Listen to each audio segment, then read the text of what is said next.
Welcome back. This is Sabrina Monarch on Magic of the Spheres podcast. I've been talking to you guys about the romantic revolution. This is the most fun prediction that I've ever made. And what I was noticing was that there's a breakdown in society where masses of people are so discontent about love and romance. The conversation has gotten heinous. The dating stories have gotten shamanic. People are opting out, going celibate. And in my archetypal understanding of the nature of breakthrough and revolution, things get bad before they get better, right? Things break down before there's a shift. And the human imperative to find love, I think, is stronger than this current moment of breakdown, that this reinvention is really happening. And there's a romantic revolution afoot. So I gave some talks about it, and I've been inviting luminary minds, spirits, souls, amazing people of our times to come talk about this concept with me. People that have expertise in the realm of romance, relationship, the erotic, astrology. And my guest today is Colin Bedell, a beloved luminary in our field of astrology. And this conversation was so alive, so inspiring, and really juiced me up about the romantic revolution. And so I think you can be ready in this conversation to be transformed, ignited, and have some philosophical and practical ideas about how you can stoke more fire, more romance in your life.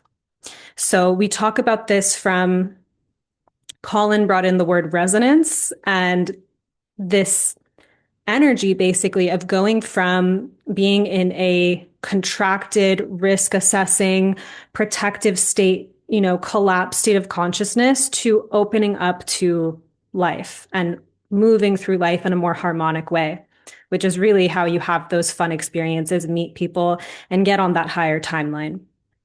So I also want to introduce myself and my work if you're new here, because this is a truly magnificent time to enter my world if you're new here. I have my Felt Sense School of Evolutionary Astrology coming up July 19th. I've been teaching astrology and astrological fluency for 8 years. And if you've just found me, right, if you've entered my field, that's not random, that's not for no reason.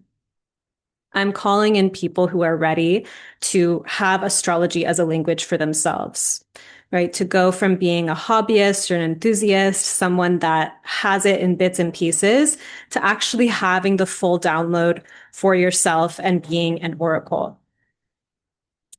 So I live by an airport, and my mic is going to be distorted for a moment here.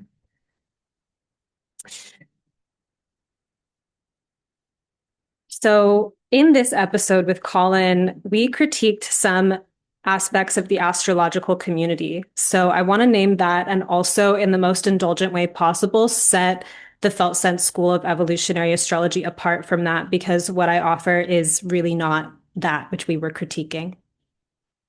So Colin brought in this critique of the control freak side of astrologers, like using astrology to minimize dangers and get ahead of things and just like control what is uncontrollable. And so I really want to communicate that the transmission of astrology that I'm inviting you into and the transmission of life that this episode is inviting you into is not that. This is about romance, right? And the romanticism, the natural romanticism of seeing meaning in the stars and of tracking the alignment of the planets to moments of your life that are happening, right? It's not just the summer of 2022. It's what was happening in the transits of that time. It's a rich symbolic language to incorporate in your life. But rather than using this to safeguard your ego and whatnot, I work with astrology to really dilate and open perception, to become aware of the mythic fabric of life that is holding you and guiding you at all times, but also to become really intimate with your deepest, innermost essence, your timeless, eternal, like largely eternal self, as in the part of you that once was one with God and that split off into an individual soul. And from that soul has had countless lifetimes. So there's a soul essence within you that's bigger than this lifetime, yet chose this body, this life for a learning experience and for an adventure. And so my work, the way I teach astrology, is really about the erotics of getting to know that deeper, more timeless essence and find the coherence between that deeper, vaster part of you and how you are living your life in this human body, this vessel, right? And really going deeper into the body and honoring the body as well and giving your vessel more capacity, more space to hold the depth and magic of your soul. So I work with astrology in a way that really connects you to a deeper intimacy with your most spiritual, your most deep self, that aspect of you that actually is like your riskier desires and your like edgier hungers and the things that are guiding your life from a true place of desire. That's what we're touching. And learning this language of astrology to actually become more psychic, more sensitive, more attuned, more connected to these allies, the planets and signs, and the ways that getting to know them makes you know yourself more. And as you know yourself and these archetypes more, you get to know people more. You get to know your life experiences more. And the poetry of your perception deepens and opens. So I will not be teaching you how to control and optimize your life. I'll be teaching you how to catch the wave and how to surf your life by connection, intimacy, and resonance. That's what the Felt Sense School of Evolutionary Astrology is about. And it's an intimate 6-month apprenticeship, a limited size cohort. And so moving through the experience of becoming astrologically fluent involves a lot of class discussion, practicing, workshopping the material, and folding into the experience what's actually coming up in your life. What is this stirring and bringing up for you? And so we have this more intimate, deep conversation and salon. Many of my students bond and form long-lasting friendships, but you'll find a caliber of conversation, depth, magic, enchantment that is truly unique in the Felt Sense School. So I'm going to leave the link to that in the show notes. And also in just a few days here, I'm beginning a immersive forecast event for the Barbo Belt, so the alignment of the outer planets, the wild astrology of July that you've been hearing about. And I'm calling it Your Romantic Renaissance. And so instead of just telling you what to look for or forecasting the transits, I'm creating a Telegram group where I'm going to be audio dropping for 7 days, teachings, transmissions about the astrology designed to open your vision, dilate your sight. And I'll also be hosting 3 group calls where we'll go into trance states, somatic, akashic, visionary journeys to connect with your imagination, to connect with your subconscious, to connect with the realms, to connect with the astrology, and access Oracle from your own channel. We'll do that as a group. So that you can really feel and experience the astrology in a more visionary, playful way. And right now, today, it's just $11 to join that Telegram channel. The price is doubling every 2 days. So starting tomorrow, July 6th, because I released it yesterday, the price will double. So trust your instinct, join Your Romantic Renaissance, and also check out the course page for the Felt Sense School of Evolutionary Astrology. And if you feel the call, if you feel the desire to both become astrologically fluent and to really enter the intimate space of knowing who exactly you are at a soul level and really playing and jumping into your life as the exquisite, unique assignment that it is. Not the control project, not the minimizing your anxieties project, but the romantic adventure of really incarnating, really choosing to be here, really choosing to play full out your dreams, your desires, your individuation, your commitment to your dharma, to knowing yourself so deeply that you are the energetic match and how you're moving through the world, right? Because you have that language of resonance that taps you into aligned intuitive decision making, catching that wave of your soul, the adventure of your soul in this lifetime, which is a more wild ride, I will tell you, than just being a citizen, catching that wave of your soul and living from that place of exquisite intimacy so that you're not feeling this subtle detachment or dissociation from this life you feel like you could be having, but you're hot on the spot on the erotic pulse of your soul in this lifetime. That's what this is about. So learn more about the course, feel the call. If you feel the call, jump in. We're beginning July 19th. So you've caught us right on time. I'm going to leave the conversation here and really welcome you into this field of contemplating how you can play with life more, enter a more playful relational frame with the nature of reality, because that's truly what the future and this current astrological time period asks of us. Enjoy, like this video, leave your thoughts in the comments. I would love to hear from you. And I would love to see you inside some of these experiences coming up.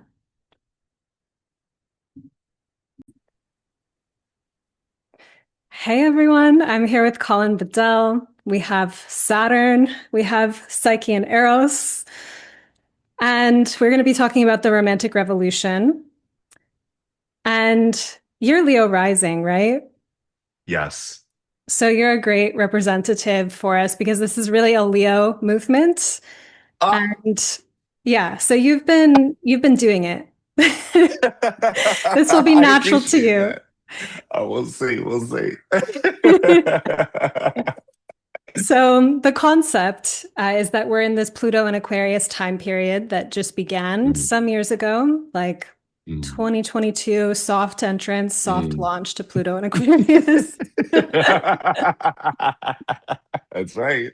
And I think we're essentially escaping out of so many matrices with this Yes. transit. And I think about romance and dating and just kind of like the natural human animal experience of mating or like the mating call. Mm, And how weird it mm, is that we're at this moment where I've never seen this much angst about love in the collective. I don't know if mm. I'm just projecting, but I don't think so. You're not. I don't think so either. Yeah, there's a lot of angst, and there's so many content creators that are out here making carousels about like how to recognize red flags, how to date. And I love a lot of these content creators. Some of them are really Mm. answering a need, but how odd it is that we're Yes. so disconnected from our spontaneity, our capacity for play, our capacity to connect, that we're out here fucking scrolling to find out how to do it. It almost feels like, am I defeating the purpose? Like, what the hell? Go ahead. Yeah, so I think Mm. that it's gotten to a critical mass, this problem, Hmm. Hmm. that people are choosing to be celibate. There's a whole section of Instagram about Yes. celibacy. There's just like these different versions of the internet that are about like being just so jaded about Yes. love and people opting out. And so I'm predicting because of this, Oh. right? What is revolution, right? It's an Aquarius concept. And Mm. there's this brewing discontent with the people. And this is Hmm. a very fundamental human need connection. And so I'm envisioning and forecasting and hoping to actually make it even more realistic or more likely by forecasting it. So maybe we can be meta about that as astrologers, but I think it would happen if I didn't talk about it as well. I Mm. think there's a Mm. creative renaissance happening. Yes. Continue. And Hmm. I got inspired about this idea. I was talking to a friend who is connected to the acting world in LA and Mm. Hollywood. And she said Mm. that there was maybe something in the making about creating deep fake dead actors like a Marilyn Monroe and using these like AI of dead people. I see the horror on your face. Yes, continue. Oh my God. And that because of things like this, which are just so insulting, right? Like AI customized pornography is like another Ugh, insult. right. You know, it's like these things that are being invented right now that are like such a slap in the face and possibly inspiring humans to care more about our creative endeavors. So back to the dead Marilyn Monroe or Robin Yeah. Williams or whoever, it's like this is going to Mm, create upset for the actors. Okay. But also, what if live theater then became a new version of creative art? Because at least you can tell when it's live that these are real people. So similarly, it's like we don't want to be avatars on dating apps. No one mm-mm. wants to be like ordered up like Uber Eats. Everyone's tired of the dehumanization. And Period. so I think we're at a point where beyond complaining about the problems that we're all aware of and that the infographics on Hmm. Instagram are reminding of us, reminding us every day, what does it look like to step into a creative renaissance? And yeah, I was really excited to bring this to you and hear your thoughts. Mm. So maybe I'll just stop here and Ah, see what you're thinking so far. I'm like, I wish you wouldn't. I'm like, and then what? And then what? And then what? I love it. Oh wow, there's so much there. Yeah, I think what came up for me, just to acknowledge your sun sign, is I think there's a really significant relationship between other people's passivity and lack of engagement with romance and creativity because of their low tolerance for friction. And I think that when I mentioned your sun sign, because what I appreciate so much about Aries is they have a very high tolerance level for risk taking. And the fact of the matter is, technology has slowly, insidiously, modernity too, really, given the collective this entitlement to a frictionless world, a contactless world.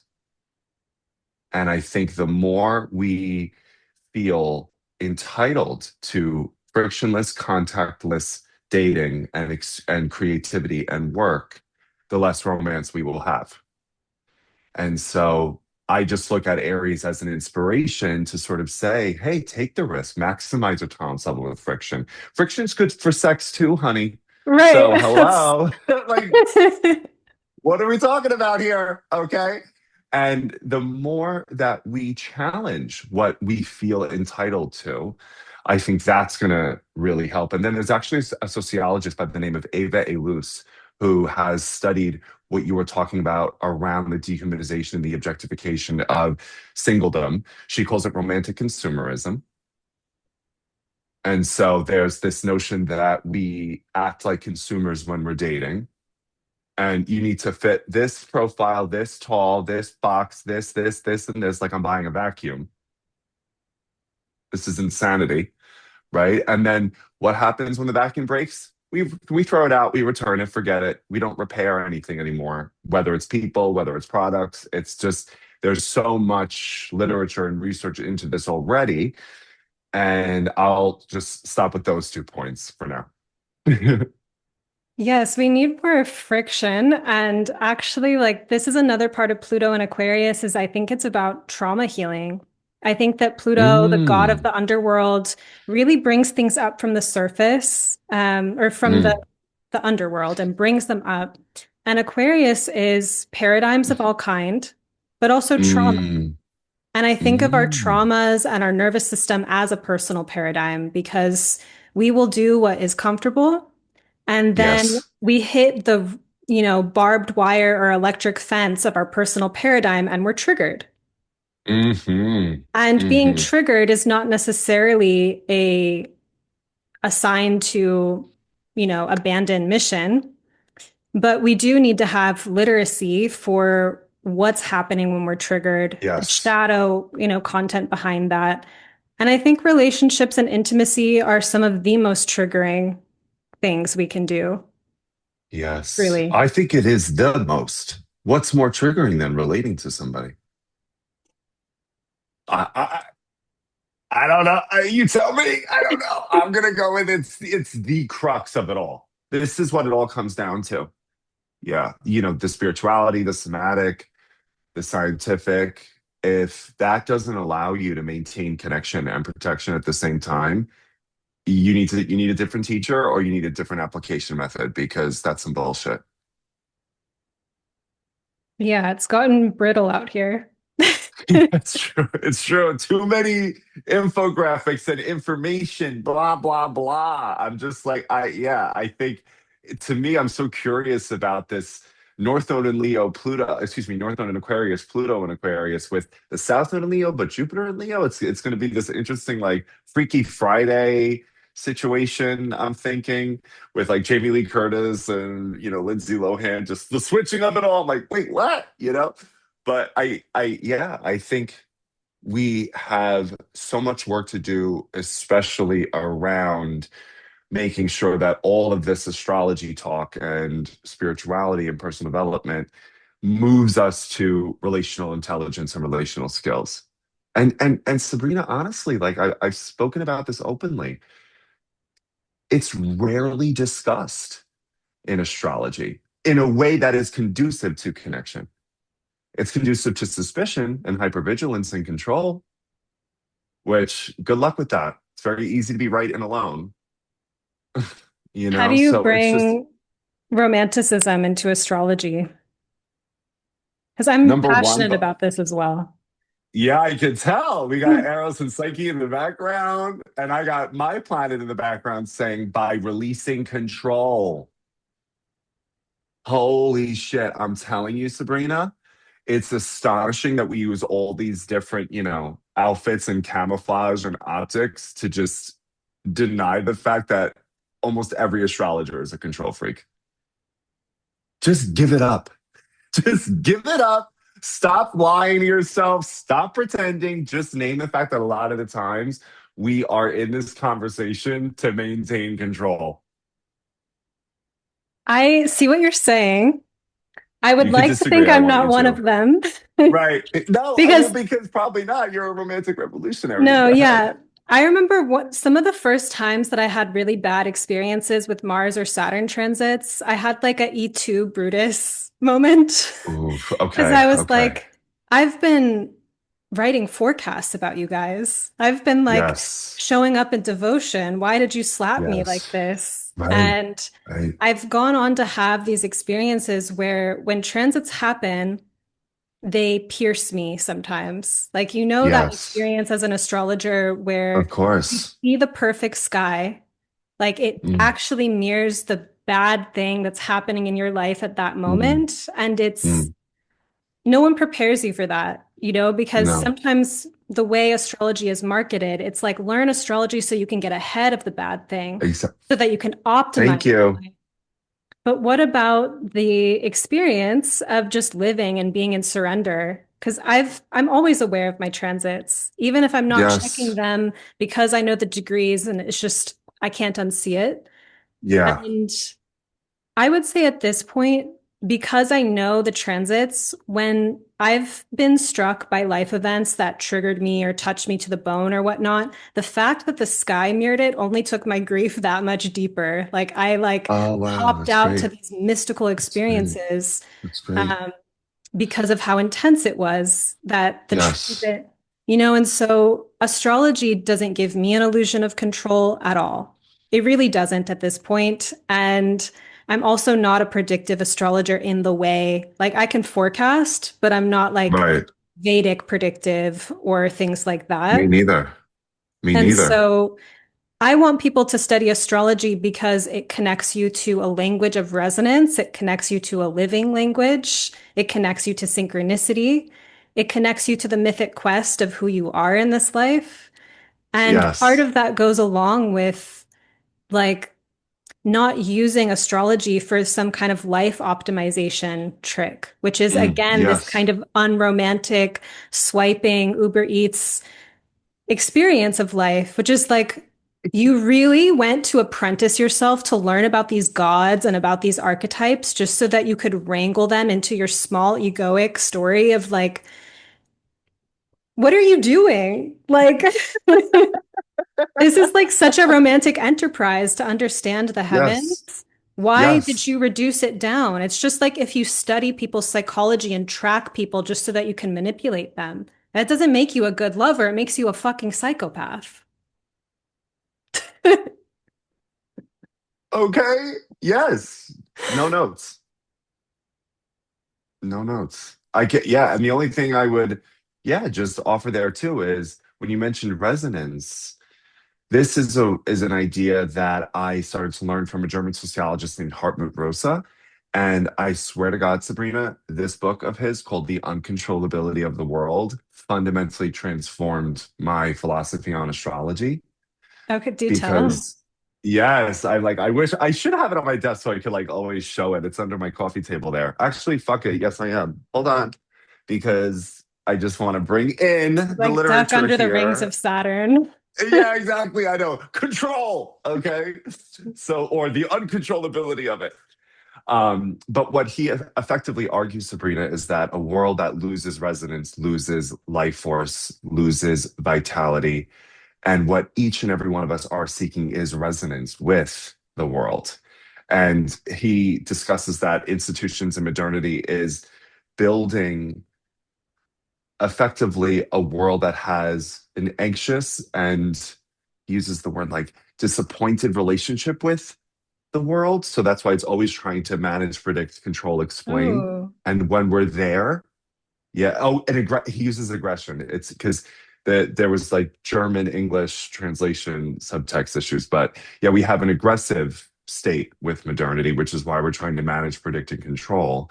And when we're in that stance, we will never be in resonance because the primary theory is resonance interacts with Sabrina when she's at the intersection of what she is and what she can control, this sort of uncertainty regulation component. And when you're there, that's what touches you. It's almost like there's probably a song that you play regularly when you want to feel something or when you want to mourn or whatever. And there are some times when you play that song and you feel nothing. But then there are moments when you're just washing the dishes and it plays and you feel everything. That's resonance because you can't will that into existence. It has to find you. And the more we relate to the world from management, prediction, and control, Rosa argues we cannot be reached. okay. This is really alive. I am Alive getting Aries woman. Go ahead. Sorry. I just love that you said that word. Go ahead. I'm like imagining, I don't know what you're like day to day in New York City, but my projection, my imagination is that you talk to strangers. I know Are you you took kidding? All the time. I can't help myself. I love it. It's a game for me now. Yeah. Right, Go but ahead. okay, you made a reel one time on Instagram. You met this like Long Island boy and you were saying, I think you made a video and you were like, look, he's such a catch. Like he likes Oh, Vinny. astrology. I love Vinny. Yes, Vinny. of course that's his And name. so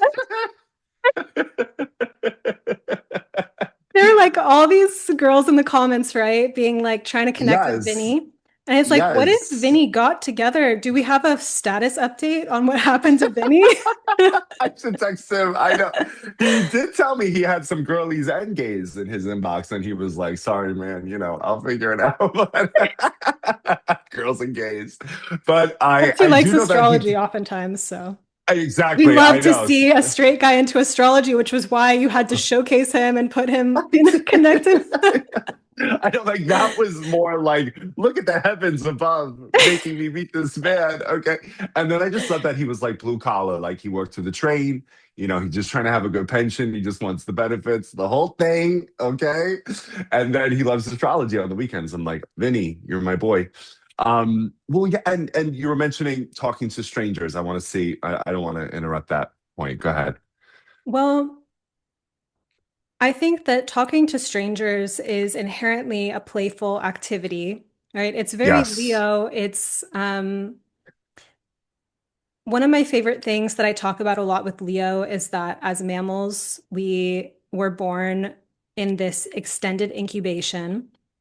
So we're not doing anything for survival for the species when we're babies. Our parents, our village Mm. has to hunt and prepare food for us, give us shelter, keep us safe from predators, etc.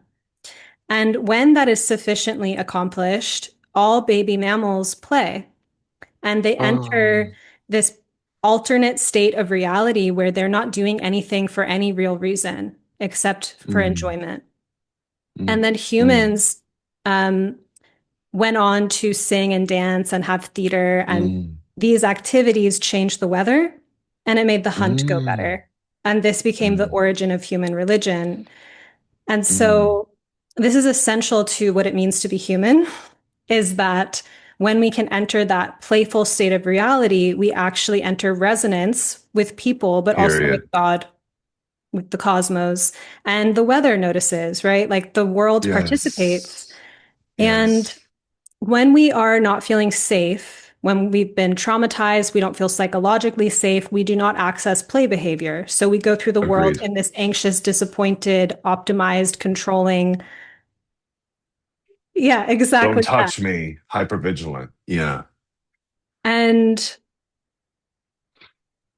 being able to create psychological safety inside to just be like, you can talk to strangers, so Yes. what if they give you the side eye or they don't want to talk to you or they think you're Right. weird? It's like that's the friction to be able Yes. to meet. Um, Yes. and so for many people, I think you're Leo rising, right? Hmm. So Hmm. you have this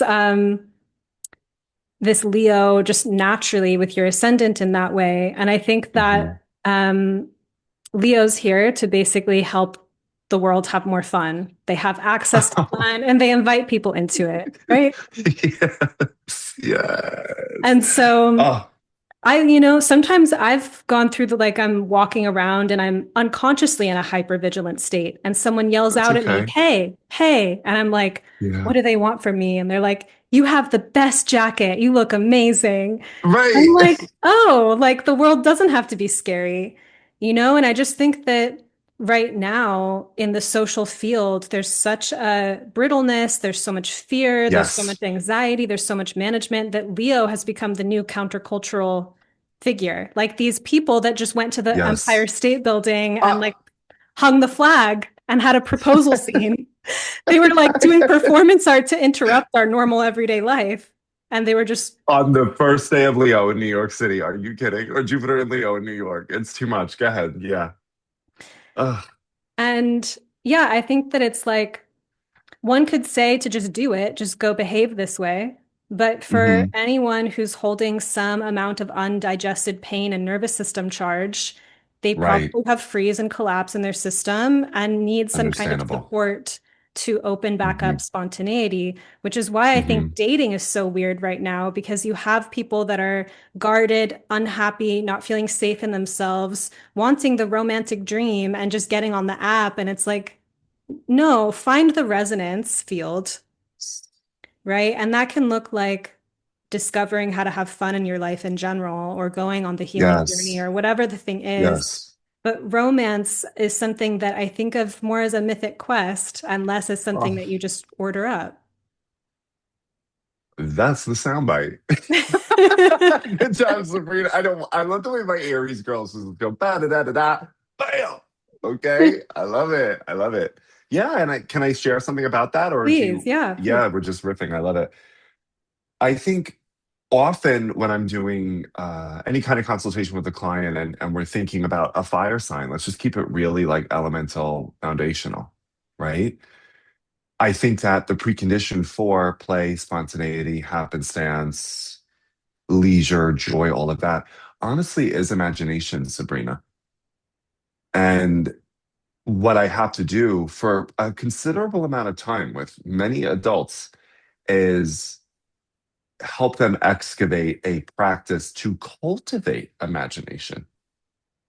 Because what I know to be true about my expression of Leo is it would be dead on arrival if I wasn't spending a considerable amount of time visualizing and watching specific videos and listening to music and going through imagery. Like I'm very committed to taking in imagery, which cultivates the imagination, which brings a resonance and a field to my life that I chose to take in, right? And there's an idea that all our life is the images of the mind expressed.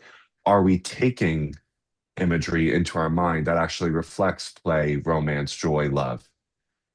And it could even be, and now we're bringing some Virgo energy here, right? So Virgo is the queen of small goals only. So I remember this literally, this whole process of imagination and eroticism and play began with putting a picture of somebody as my wallpaper who inspired me on my phone. That's all it was. And then every time I saw the picture, I'd be like, oh, yeah, okay. Now my imagination speaking. I think that often one of the greatest casualties of trauma and pain is the collapse of imagination Right. because we're in hypervigilance, suspicion, control. Worst case scenario, the imagination's there. It's just doing the opposite. It's kind of like, oh, I got to figure out every single variable to avoid to make sure that doesn't happen again, you know? And I just think for people who are listening, are like, where do we begin? You know, it Yeah. really is just some sort of imagination ritual. I know how that sounds, but that's fire knowledge to me. You know, go ahead. Yeah, that reminds me astrologically, because this question of how to make astrology romantic is spinning. Um, a lot of people have fears about their placements. They've read scary things about it. They think that it's why Madonna they're Mia. doomed. And I found I that, like, with can't. my astrology students, one of the things I really have stressed is these placements exist at a spectrum. You can imagine the worst things, the shadow things, and also Yes. their gifts, but you do have to spend time imagining it. And once you know both, you can also build Mm. a bridge and get yourself out Oh, of, I love it. the swamp, basically. Um, but yeah, even when it comes to, sign prejudice because you date someone and you have your heart broken by a certain sign, it's like you have to be able to reimagine or heal your relationship to Mm. that sign. And I'm really curious to hear more about your imagination rituals Mm. because Sure. actually, I I love working with the energy that's already in a moment, but I find Oh, that coming up with mhm. something that's just completely random outside of the moment, just like a random image generator, is so hard for me Yes. for some reason. So, like, comedy improv is a little bit terrifying to me, but psychodrama, where we're working with something that's already there, is like super fun for me. And so, I And would I love haven't to. done psychodrama, but I did do improv comedy. Yeah. I'm sure you'd be great at it. Like, eat both of It was them, so much but fun. psychodrama is Yeah. fun for me. Like, I guess I'm Pisces rising, so my fifth house is Cancer. And if it's like Right.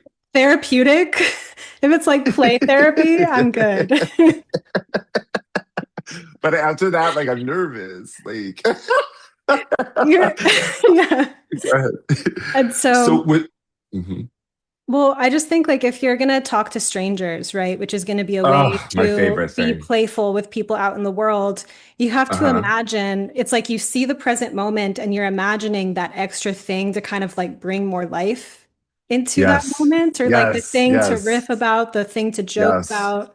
Yes. Yes. Well, and what I think, yes, I don't want to take you mentioned imagination practice and like a beautiful context field here, but I just want to say every single thing that we're talking about is a practice. And I think your listeners have to decide for themselves, have they A, framed small talk, improvisation, and play as a practice or as a trait they don't have and a state they won't access? Because I think that's the key here. I wasn't just born like maybe it's Maybelline. I know how to talk to strangers. You know, I I'm did take, surprised. This is good to hear. I was not, no. And I think I've shared with you, like technically it's interesting, my astrology is more introverted than maybe I project, but my moon is in Capricorn in the sixth house, conjunct Saturn and Neptune. So if I had it my way, I would live in a monastery. I love silence and solitude and restorative quiet and meditation and introspection and interiority. I do, right? And I also know that the life that I want and the life that I want to steward is not in that kind of neighborhood. It's not in that Capricorn world.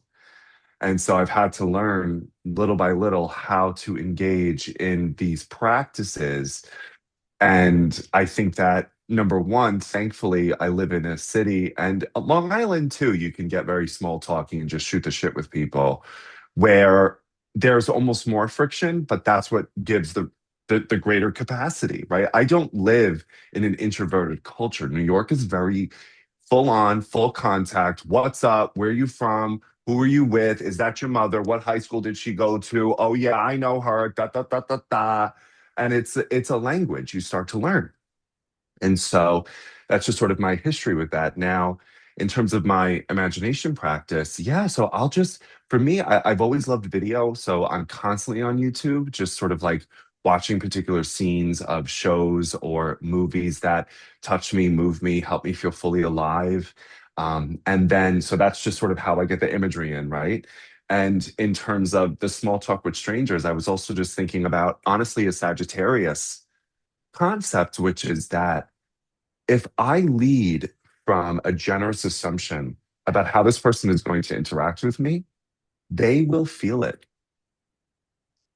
But if I go in with, they're going to think I'm annoying, they're going to think I'm weird, I'm too much, I'm too gay, I'm too woo woo, I'm too this, I'm too loud, I'm too that, the foregone conclusion exists and they can sniff it. But what I appreciate about a Sagittarius generous assumption and a hypothesis of, no, let's think of best case scenario, is that the receiver, the listener, is engaged in that dialogue now. And then it becomes so much different. And yeah, it's really amazed me. And I've done this all over the world. I mean, I'm very grateful. The last few years I've been in a kind of nomadic experience and I traveled to several different countries and experimented this with cultures and religions and sexualities and genders that are extremely different than my sort of white Western Catholic American upbringing.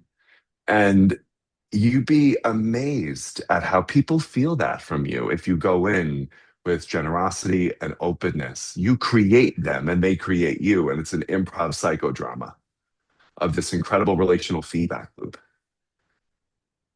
So, That's going to be an important tenet of the Romantic Revolution then, because I think mm. like one of the things I was teaching about in this series I just did on it was that Aquarius Leo is basically the hologram, that we're living in a matrix of our own projection, Yeah.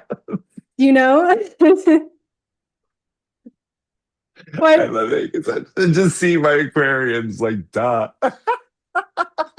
right? It's so And good. so Yes. this thing that you were just saying about the generous assumption is that you literally change the hologram, but Absolutely. you're finding a place inside that has that real faith and you're transmitting it because people are telepathic, even if they don't think they are. You're transmitting Exactly. it. Come And on. when it comes to the wounding that's happening right now, in the collective around love, because I see the discourse on the internet, on Instagram, people's horror stories, and kind of building this case about this is what like modern dating is. And then the more you think that way and hold those assumptions, the more threatening the world becomes. Becomes.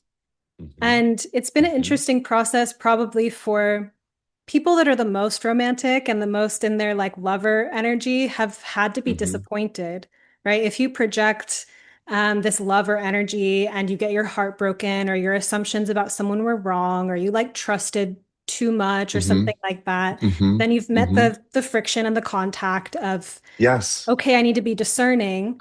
And so the heart gets a little, hurt. And then how do you open your heart back after that? Have those generous Uh, assumptions again, uh, but have the fluidity, the capacity to be in the present yes. moment. Uh, It's kind of a tall order for people's maturation and development and whatnot to yes. be realistic, but be open to fun and miracle and whatnot. Of And course. But Also not, yeah. I think Sabrina, well, do you want to say more? I don't want to interrupt. Go ahead.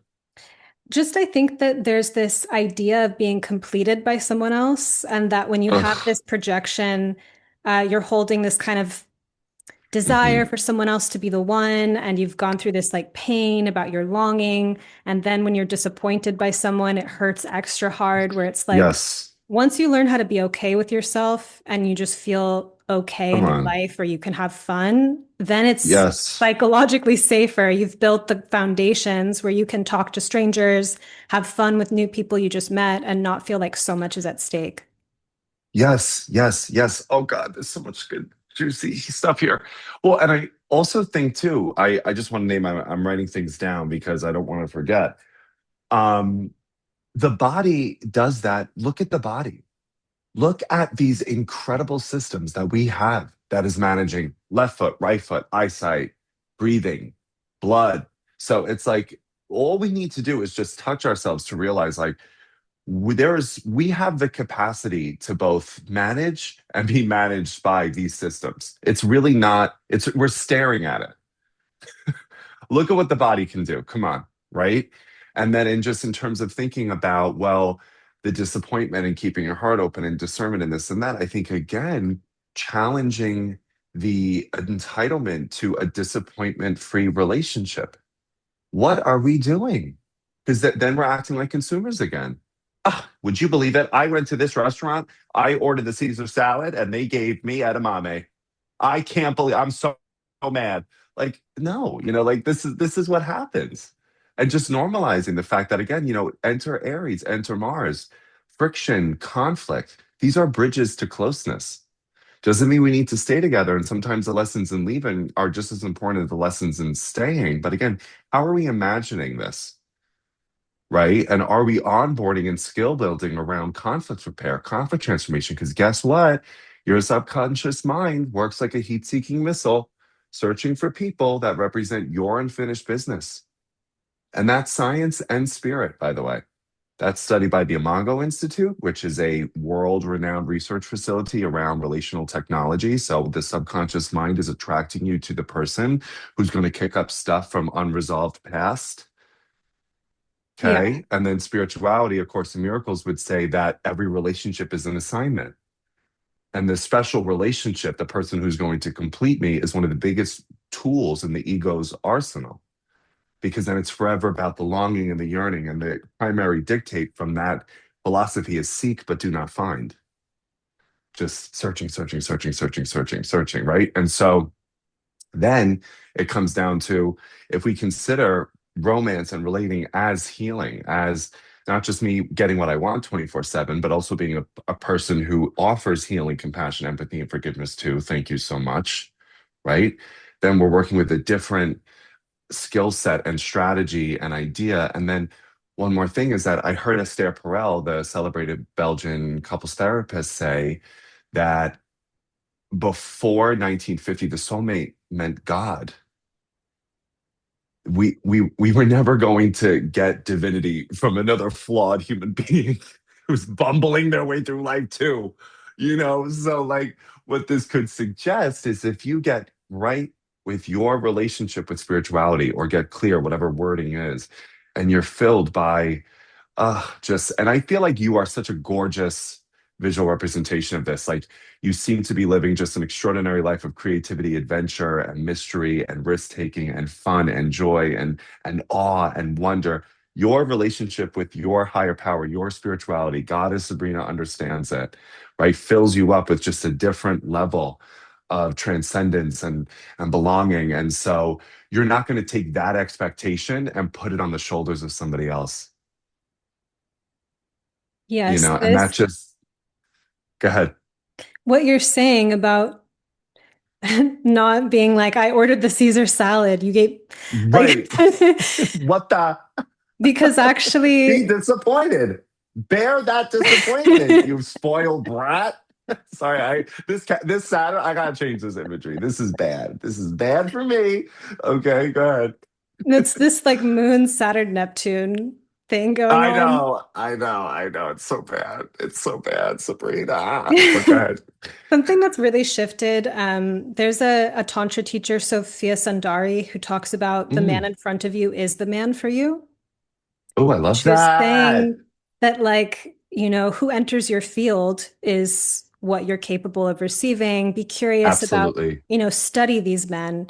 And when I took in that teaching and like my world shifted where the experiences I was having in dating, they were big learning experiences. I There was bet. a spiritual assignment behind it for sure. Yes. Yes. And there was a part of me maybe that sees the person in front of me, but thinks, but it's not them. There's someone beyond them that I'm Ah, still right. imagining and letting go of that. And it's just like, it's actually just who's in front of me right now. It doesn't mean I'm going to be with them forever, right? But it's like there is a discovery process that's happening. It really changed, I love it. this like loneliness and seeking and this constant, Yes. and the fact though that when we're in that seeking behavior and that missile that you're talking about, it actually does bring relevant people into our field, but then we don't like who it's brought in, or we're like, oh, but you know, he's doing this and I want my man to do this. So, Right. and it's like, this is just the story that you're living in right now. And I think that that kind Your of imagination. Again. Yeah, continue. like stepping into the density or the incarnation of actually having relationship is different than just fantasizing about a future one. And as a And Pisces rising, how much does it take you to admit that? You're like, I hate this. honestly, yeah, it took me some years. Took Yeah, me some right? years. Whew. My And God. it really taught me about being in relationship to the field of reality, first and Hello. foremost. Yeah. The fields of reality. Saturn. I know. I'm really glad I didn't change my background. Go ahead. No, I mean that might be it on that. Just to come back to the hologram part, though, Mm, I think that the Pluto and Scorpio generation, so us, people around our us. age, I Mm. think we were in for these shocking awakenings because we're root workers. And I'll Woo! tell you, my romantic experiences, my heartbreaks have taken me to shamanic jungles. Like it is, Absolutely. it's like Yep. it is not really what I was taught. When I'm like watching movies about breakups and like someone's just like eating ice cream and they like have a buddy Right. or something, that is not how I've dealt with breakups. I've had like shamans, like, Right. It wasn't that in Jerry's. It was like a Body Vista or something or whatever it's called. It's oh, like, what? yeah, I like that it wasn't a Ben and Jerry's ice cream cone. Okay. It was like a psychedelic Bada Vista moment in the jungle, honey. Okay. Yes. And I think that, one way that I processed that is that I did write novels. I have two novels that I've written Mm, about like big experiences in love, and I shared them. mm. And then just in the last months, I've been seeing a lot of people come forward with Substacks and like stuff Oh, about their wow. dating horror stories. And I'm Yeah, like, people are really going to some deep places, and it's easy they inside of are. that to think there's something wrong with the culture, there's something wrong with other people. You can look at it at that layer for sure. Hmm. But from having those experiences myself, they were some of the most humbling spiritual lessons Exactly. ever. Um, Aren't you and Saturn in Capricorn or Saturn in Sag? Aquarius. Oh, okay. Okay. Okay. Continue. And I think that actually, like in digesting those experiences, there were times that I was really like mad at God. Like, why did you orchestrate Mm. such cinematic learning experiences for me to just like devastate me? Can you like organize a cinema that I enjoy more, please? This is you really have the soul of a poet. I love the I way have that a you speak. Mercury-Venus conjunction. It's extraordinary. Continue. It's so good. Um, and yeah, I think after I got over the initial like I was like hysterical in my despair, Of really. course, of And as course. I moved through it and opened inside of it and my hologram shifted, like there was one very deep experience of processing grief that got to this like inner child aspect, transformed it Mhm. at the root. And the next day I was at a social gathering where like all my closest friends here were there. And one of my friends came up and Mm. like hugged me from behind. And then she was Uh, like cuddling me and treating me like I felt like this freedom. Like I felt very loved by my environment and so able to uh, receive it. And it's like I had yes. just been gutted to the deepest level and like Right. created some inner shift. And I'm like, that's what it was about. And when I look back at the hysteria that I was feeling just some months ago, I'm like, it's not so bad now. I thought it was horrible. I even used the image, speaking of ice cream, but like someone knocked an ice cream cone out of my hand. Right. And I'm like looking at it on the What street the and fuck? crying. Right. And What it's the? like God just redirected me. That wasn't my path. Exactly. Like the situation ended. The way it ended was very shocking to my nervous system. It was very cinematic, full of synchronicity, full of wow, so it like was enough to shake me and really awaken Hmm. me. But Hmm. Hmm. it wasn't just a horrible event. And I think that Mm. that's kind of what a lot of the collective may be going through right now is just that humans are having a hard time playing with each other. And the scenarios and the Yes. stories that people have about dating are so full of insult. It's like, Yes. you know, Okay. Yes. Yes. Oh, these are so good ideas. Yes. And you want to say more or can I riff?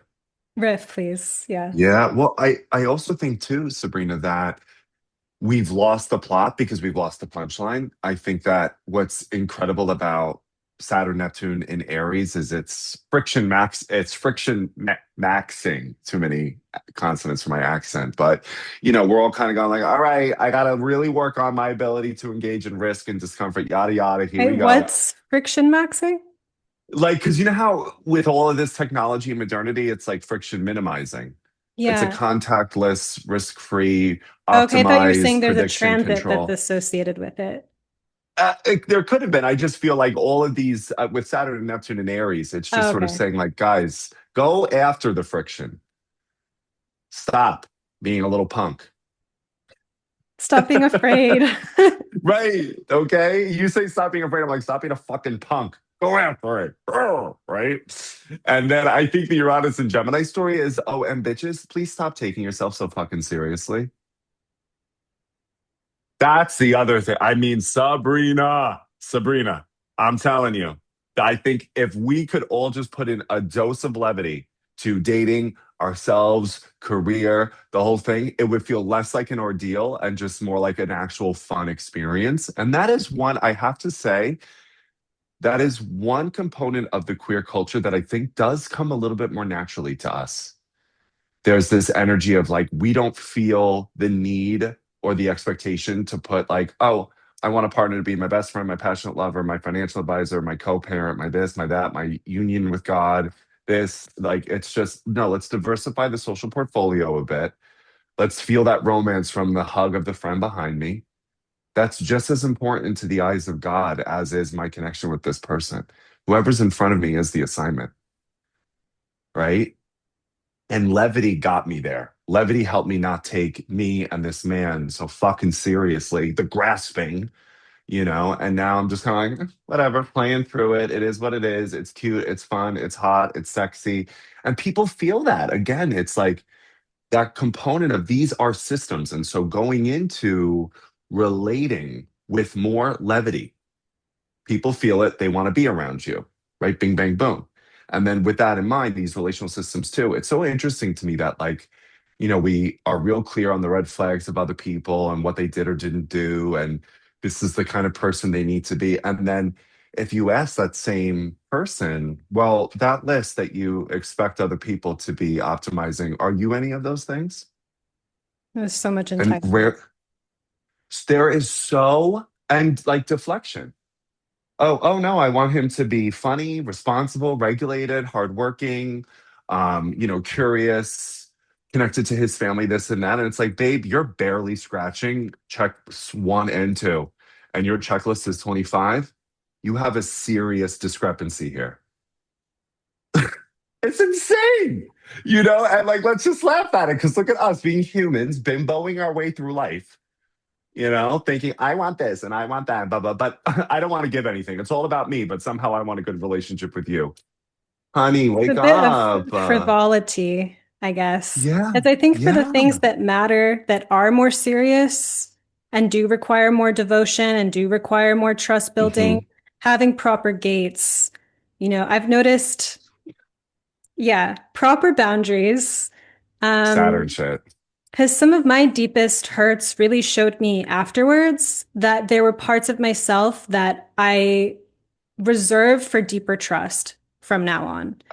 I'm You glad you know, said that word. Yes, and yes. so, because now those parts of me are behind proper gates, not closed off, but Hmm. like properly protected, I feel way more access to levity where it's like I can just chat with someone and enjoy Yes. the contact, but the assumption that it's going to go somewhere deeper is not Mm. really there, right? Those things. So, I think the levity mixed with appropriate, like the things that are sacred and really do require some level Hmm. of Hmm. shared trust. I think that that has been part of the debauchery that has led to the romantic revolution is that there's been just Yes. like a inappropriate amount of certain types of generosity, like Ah, um, and only realizing afterwards from the hurt that, okay, I something took it I too care far. about was trespassed. I took it too far. Mm. Now I need to be more careful about this thing, Yes. shut down my whole Yes. heart. Um, Mm. but yeah, I've noticed like after going through romantic rupture and being all jaded, even if I just walked out on the street, everyone annoyed me. I was like pissed off at everyone. Exactly. Of And then as soon course. as I started taking care of those parts of me that felt so violated and betrayed and like whatever, Yes. and brought them back to my heart, took care of them, then everyone looked cute and adorable to me again. And it was like, Nothing yeah, changed except your perspective. You right. didn't go anywhere. Yeah, you didn't go anywhere different. Your perspective shifted. Yeah, go ahead. So I think something about, yeah, what we're expecting from other people. And I think that there's so much hunger. Like everyone wants connection. And I think it's just Yes. like grappling Yes. with this is what the Psyche and Eros and Saturn, they're very connected. That's why I saw your Saturn, so I added them. But Please. Saturn is connected in all of he's implied in all of the Psyche and Eros Implied. mythology because humans throughout civilization have just struggled with their erotic appetites. They have struggled with their Yes. own eroticism. And in that struggle, Yes. they've repressed or distorted their eros. And it takes Mm. true responsibility, capacity, internal architecture, also Saturn Mm. things, to hold the Mm. erotic. And Mm. so to have the desire to Oof.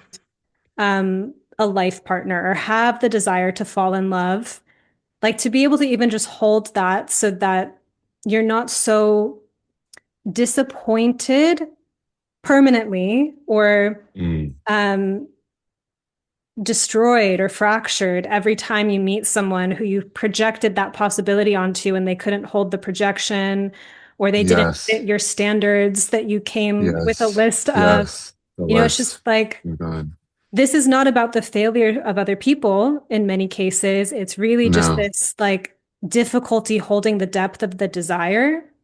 And I think that Oh, the okay. desire itself is sacred and profound. Yes. It's Agreed. like billions of years deep, this process Yes. that has made us procreate and connect with each other. So it's our ability to just simply hold the gravity of it. And this is where I Yes. also think romance plays into, nobility and honor. And I think Mm. that to speak of suspicion, I feel like people ought to be more suspicious of their kind of simultaneous hatred of the people that they want to love, where it's like, Oh, I need yes. someone to do this for me. And like this kind of attitude that's like, are you wanting to fall in love or do you just want to use someone to fulfill your egoic agendas?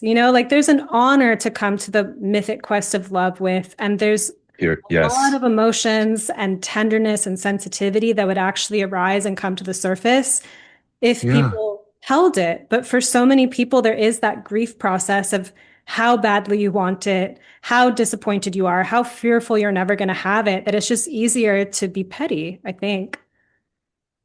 It requires a whole lot less discipline. I can tell you that. Yeah. And there's a word just to put some Saturn distinctions here too. It's exactly what you're saying. There's desire and then there's miswanting.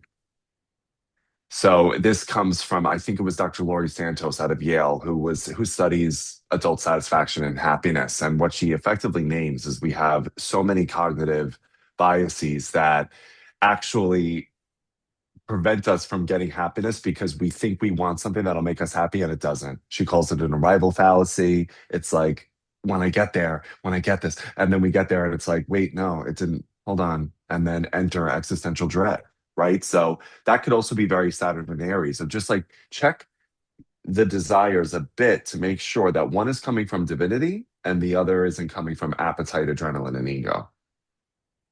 Now, if you want to play with adrenaline, appetite, and ego, by all means, explore that eroticism, explore that sexually. Like, who knows what kind of trouble people can get into? Again, a fairly positive facet of gay culture is we've removed sex and the mechanics of eros from romantic relating primarily, and we've widened it out a little bit to sort of be like, do I want a little bit of this there? Do I want a little bit of that here? Like, just go in that direction. If you want this and that, then like you're a dom and go hire somebody or be with somebody where like you get what you want and there you go. Like, and it's just scratch. I don't know what to tell you. But I think expanding that quality and getting reflective about, like you're saying, is this a miswanting or is this coming from desire is so important. And then I just really love that you mentioned trust because you asked me earlier, like, how do we hold generous assumptions, discernment, romance and longing with like, hold on a minute here. And it really all comes down to trust, which Rachel Botsman defines as a confident relationship with the unknown. And I guess I'll make one final point about this for now is that as we become, I think, really invested in building trustworthiness within ourselves and earning trust from other people, it doesn't become easier, but we become more competent at trust, right? So Charles Feltman talks about trust as the four skills of care, competence, sincerity, and reliability. And Botsman looks at trust as a sense of character and integrity with the competence to back it up, right? We can want a lot of things. Do you have the skills to make it happen? Enter Saturn. Well, then drop and give me 20. Because if you're complaining and not skill building, I don't want to hear it. So get to work. Right? So right? So there's plenty. I'm acknowledging that. I'm just so glad you mentioned trust because that is another word that I'm always like wanting to hear more from astrologers to make sure that we are acknowledging and making peace with the unknown with trust as the primary bridge, really. Um, and then it just becomes, again, this incredible feedback loop of just the more I risk, the more I trust. The more I trust, the more safe I feel to take a risk. D D D D D D D D D D D. It's like the That's it. Scorpio square to the Leo Aquarius romantic Yeah, revolution. now Scorpio's like, you forgot about me, bitch. We talked about these, yeah, like poison medicine shamanic journeys. I've been calling them poison medicine when Yes. you get Yes. heartbroken and the heartbreak touches the deepest wound inside and you're like, ouch, that person hurt Yes. me. And it's like, well, they also like pointed you to this deep, Hello. deep thing inside. Um, Yes. so yeah, the trust piece with Scorpio and So needed. yeah. So needed. And yeah, I think if we as astrologers aren't onboarding people, sorry to be so corporate, or training people skill building with trust, I'm not really Yeah, sure we're helping. Like, come on. yeah, I think it's interesting, like marketing astrology and like marketing my astrology Mm, course. teaches me in Mm. this because I'm not trying to speak to people who are in the optimization mindset. And it's almost like you could imagine, like, oh, that's how you sell things, is like show people you have a one, two, three, easy, blah, blah, blah. And it's like, Blah, blah, blah. no, I want you to step into the mystery. Like, if you really get to Period. know these archetypes, it's a pool that widens and deepens the more you look into it. You think you know something, Ah, and then it opens up even more mystery. yes. And, Yes. people can misuse astrology in the sense, Mhm. and you can try to use it to control reality and time everything you do according to it. I love electional astrology, but not for every It's single little thing. yeah, relax. Go into the unknown, you guys. Unclench your butthole. Please. Please. Stop taking this so fucking seriously. Go take a risk. Put the charts down. Anyway, And at the same Lord have time, mercy. it's like, what is this language? And speaking of it, if you come at it from romance and wonder, actually like open up at that point.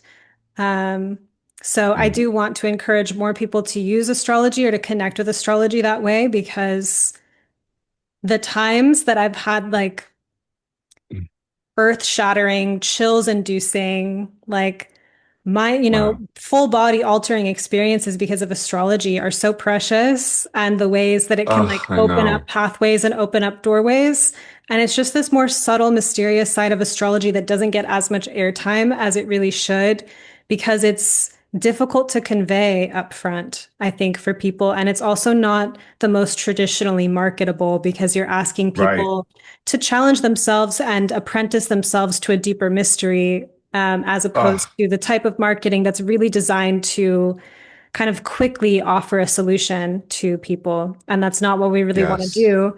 And it's just a little No. bit silly to invert like the infinite sky into something so narrow at that point. Sabrina, I could not agree more. And that's why I am happy, but not always loving. I am taking astrologers to the mat on this. I gave a keynote at NORWAC basically saying, I think we've taken prediction and moved it out of control. And it needs to be really reevaluated because predictive technology is already telling Google what we're searching, what to buy, where to go, what song to listen to, what videos to watch, who's our perfect match, whatever, whatever. And this predictive technology is flattening other people's decision making faculties. And now astrology is just another predictive technology telling people what to do, guaranteeing they don't encounter risk, spontaneity, happenstance, surprise, wonder, and awe. Is this really the people we are? How'd they receive it? So fairly well. I mean, to my face, they could have talked shit behind. I don't know, but I'd rather the call come from inside the house. I I'd think, rather us just like go yeah, ahead. I And found just, the culture shifting. Go ahead. yeah, I found astrology when I would say like my upper chakras were totally blown open and it Yes. helped me like psychically make life decisions, but I kept being seduced by life to get deeper into the body and to land more. Yes. And I think that a Yes. lot of astrology can speak to people who have this connection to the spirit realm. And the Mm. way we practice astrology should help them jump into life because we came here to live. So if you're really able to see Aries. astrology, you're really connected to the mystery, you're connected to Hmm. the spirit realm, then cool, let's get you back to earth and keep your Hello. spirit connection alive. Aries bitches. Come on, hair talk. Yeah, we need we need some Yes. action. I get Hello. impressed by my Aries friends, honestly, like I will hear them talking about something they want in life and Uh-huh. very quickly after they have it because they took action and they made it happen. And they're Period. not like looping around and Waffling. victimization. Yeah, they Yeah. always so impressed. I love my Aries. No, me too. See, and that's what I'm borrowing from their life philosophies and their winning strategies, right? Because I think too, this is also a point that we can bring it all home, which is that back to Rosa's scholarship. He says a manageable, predictable, controllable world is a dead one because only what is known is dead. An uncontrollable, unmanageable, unpredictable world is an alive one. So that's really what we're faced with right now is do we want to flatten life force and minimize the possibility of encountering resonance, or do we want to help other people maximize their tolerance level with uncertainty? Because everything in romance is uncertain. There are no guarantees, everything is conditional. It's on the shoulders of somebody else. They have the freedom to say, fuck you and the horse you came in on, just like you do, right? And if we don't give that the same presence, I don't believe we are rising to meet this moment. And I would say there is a shift in the astrological culture happening. I think we've all just been snapped and spaced out on how uncertain and uncontrollable the world has become, thanks to our current presidential administration, the pandemics, the social changes, the economy, the environment. There's so many things. And so I think a lot of astrology rushed to solve the problem of uncertainty by providing this sort of very airtight predictive philosophy. And now we're just like, okay, we may have taken that too far because the final point that I kind of want to leave people with as a caution of control is that, according to Rosa, the more we try to control Sabrina, the more we unleash Frankensteins of uncontrollability in our lives, right? And I can kind of see that in the astrological culture a bit. I saw somebody on Threads or Twitter effectively accusing somebody of like maybe being a sexual violator because of their natal chart. I mean, this is insanity. This is insanity what we're seeing here. That's a Frankenstein of uncontrollability. Like, what is going on here? Because again, trying to control. So, bam, these monsters come out of nowhere, and monsters being, uncontrollable, That's like, indefensible the behavior. image of Pluto and Aquarius is Frankenstein.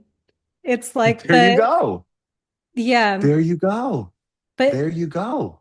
control, yeah, is different than feeling the pulse of the nature that lives inside of you or like feeling the essence of things. Instinct, arrows. Yeah. Yes, yes. Yo, And totally. so it's like even our intellect in the times ahead, intellect, whether it's astrology or how we perceive reality, like the intellect, Right. if it can come down and touch root with that resonance or that romanticism, Yes. this deeper Yes. layer of things, Yes. because there is a way that there's a current of life that's always moving, and the control thing Yes. is just trying to like manage the natural chaos. So we need to get to know the Yes. chaos. And that Yes. yeah, I'm a Pluto person, so I'm that so is, glad. I am yeah. too now. I am too. You, I've been initiated. I've had so many eighth house transits. One of my favorite cities was smack dab on my Pluto line. So I'm like, okay, I'm getting this message in. Thank you, thank you, thank you. Yeah, and I think the more we are able to, yeah, just sort of let life speak to us and be touched and moved. This is what Rosa keeps arguing. Then we will feel resonance, right? And he uses this metaphor too of like if you were in New York in January or December, say, right, and you knew beyond a shadow of a doubt it was going to snow and you came for the snow, sure, it might give you temporary happiness at best, right? But he acknowledges that actually so much of resonance is you didn't know it was going to happen. There are people who go on these safaris and pay upwards of $20,000 to guarantee they're going to see a lion, right? And whoop-de-doo if I had a toy cat that, every time I walked in, it would always come near me and it's not the same because it's too controllable and manageable, right? So part of being a romantic revolutionary is in the surrender, is giving up and over to central casting who's assigning us to people in a larger plan, realizing we're all bimbos and we're just thinking out loud. So we might sound convinced, but we're sure of nothing. Can we just easy does it a little bit? With what we're so certain of and let ourselves be touched and moved by the unknown and what is uncontrollable.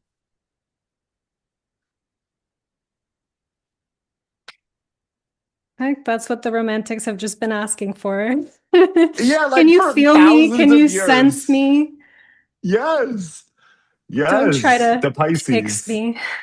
Yes. I feel like, are we saying the romantics or the Pisces Neptunian influence girlies have just been begging to be Just seen feel without the me. mind? Yes, I know. Yeah. And that's not easy for me. But I think thankfully, having done a lot of work and a lot of around a lot of water signs. I finally fucking get it now, I think. No, I Who think you knows? have a psychic ability. There was one time I had a reading with you years ago, and I was Yes. telling you a situation that was going on, and you're like, I think maybe it's a trust problem. And then I talked to the person, and in the first sentence she said, she used the word trust, exactly how you had intuitively predicted. So the Uh-oh. intellect, this like Gemini, sometimes I think just gets it. Yeah. Oh, I'm so glad. And I just want to say, Sabrina, I think one of my um, favorite career experiences I've ever had is when my very first book came out. You read it and sent me the most beautiful, beautiful message. And it meant the absolute world to me. You put it on, I think you reviewed it on Amazon or Goodreads. You were such an engaged, supportive, and you saw what I was trying to do. You may not even remember this, but I I certainly do. remember So I'm it just because I was delighted. I okay, was reading your description of the signs, and it's like, I'm a practicing astrologer. It's like I know what the signs are, but the way that right. you were writing about them filled me with this kind of electric, effervescent, like, whoa, that opened up a Oh, new, like, romance, really, of this archetype. Like, it romance. touched me. Yes. And I was Oh, like, that's the point of astrology is that it touches us, yes. it stirs us, it's a language of resonance. And so when I was reading your Yes. descriptions of the signs and it was like rearranging things in my heart, I was super Oh, excited. Yeah. oh, And thank this you, is another Sabrina. another fire sign thing I've noticed too for the romantic revolution is literally just share excitement that you have, like say out loud how Yes. you feel towards people, how you feel about their Yes. work. Yes. And Yes. like, So when did we get so miserly with that? Like, Jesus fucking Christ, man. Like, just tell we people need they the look fire. good. Yeah. Yeah, like we need the fire. Like, bitch, you look hot. I love that outfit. Your hair looks great. You're so smart. Whatever. But like, yeah, just bring that energy. Stop being so. Well, no, I don't want to be harsh, but and maybe we could also leave people with this idea too, that because it kind of feels very fiery, is that like I saw Esther mention this philosophy yesterday on a podcast. I think it's called Why Won't You Date Me?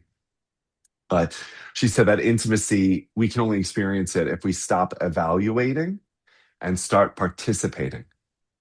And I think there's something participatory about fire, whereas a lot of the earth and water transits that we've had effectively since, 2013 to literally just a week, 2 days ago, has been very evaluation based. And it's like, And now it's we're done. time to play, to give Participate. the fire, to give the spark, participate, tell people how you feel, talk to strangers, Exactly. Right. If I hear a yeah, but what about this or that, I'm gonna be like, find out. a playful way to solve that problem. Yeah. I know. See, you're so much more gentle than me. I need this energy. I need it. I need it. I'm gonna change my background because this Saturn shit is a transmission and I've had it. So there we go. We needed it. We needed a little talking to, a little slap around. Yeah. So thank you I, so much, Colin. thank you, Sabrina. I had a wonderful time. Thank you for your work. Thank you for your role in the community and what you do to have us consider alternative ways of existing with the mysteries and finding these archetypes and surrendering to these qualities. I think you have always been an artist, I think, a true artist of astrology, and you lift it to an art form in ways that really inspire me and clearly your students and your listeners. So thank you for that contribution. Thank you. My heart is Of glowing. course. Thank Good. you for your just joy and creativity and your expression. It's always been inspiring. Like from the moment I Oh. first saw you raise your hand at Norwag, and I was like, who is this person?